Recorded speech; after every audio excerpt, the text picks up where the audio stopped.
Yn Eisteddfod Caerdydd yn 2008, mi fues i'n ddigon ffodus i gael ynghoroni gan arwr mawr i mi, sef Dick Jones. Ac un o'n atgofion ni o'r seremoni oedd Dick yn sibrwd San Llonydd wrth iddo roi'r goron ar ym mhen.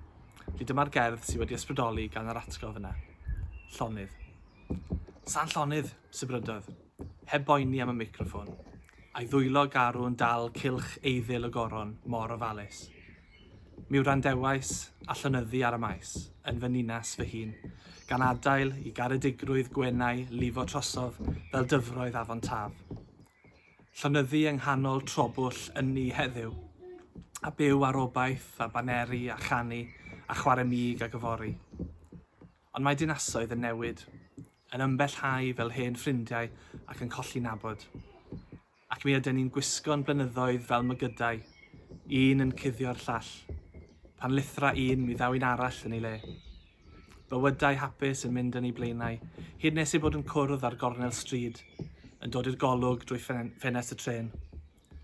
Gall llawer ddigwydd mewn 12 mlynedd, ac pob gofal ni all yr un dim aros yn Llonydd.